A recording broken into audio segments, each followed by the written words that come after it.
takes time to train for our sport.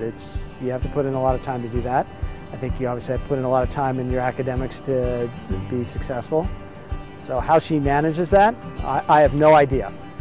Everybody else has time that they can go and study. They can do things in the community. There's lecturers that come in at that time. There's a lot that goes on campus from that 3 to 5 time. And then there's your commitment to sports where you're here training. Both if you're here on the water or in the wintertime we're inside. There's a lot of other stuff that could be going on.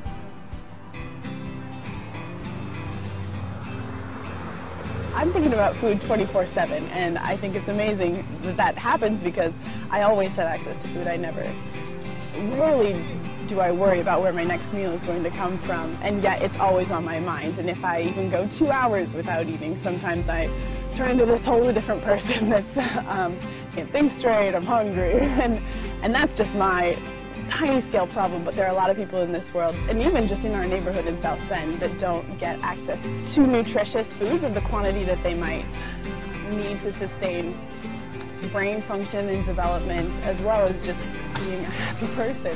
And so I think that all people have that right to food in order to function and to reach their full potential.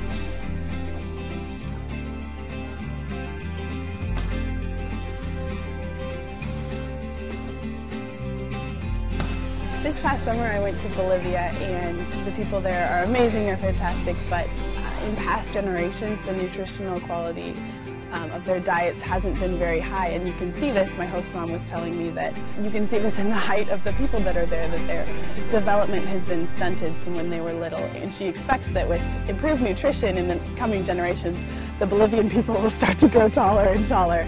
And that's just one example from the outside, but you can see it in a lot of different ways, not just on the outside, but with women who are pregnant and developing children. You can see that in just job security. It affects many facets of people's lives.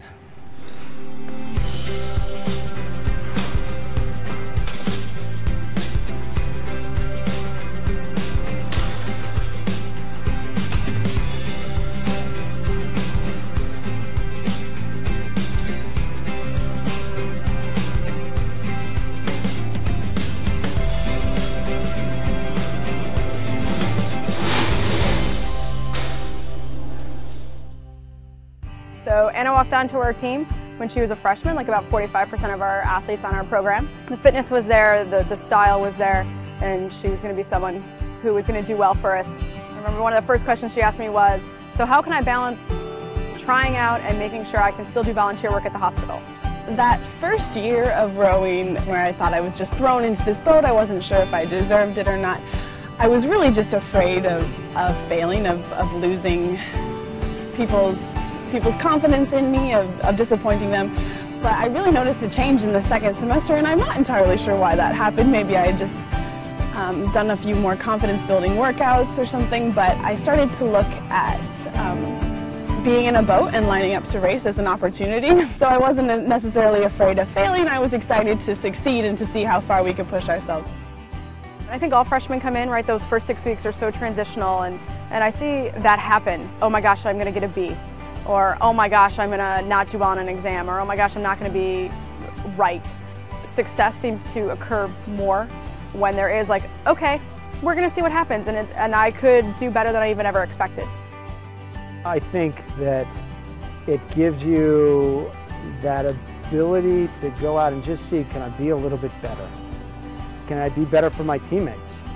And I think our student body here is like that. They want to be better and challenged and to see just how good they can be. And this is just one of those avenues.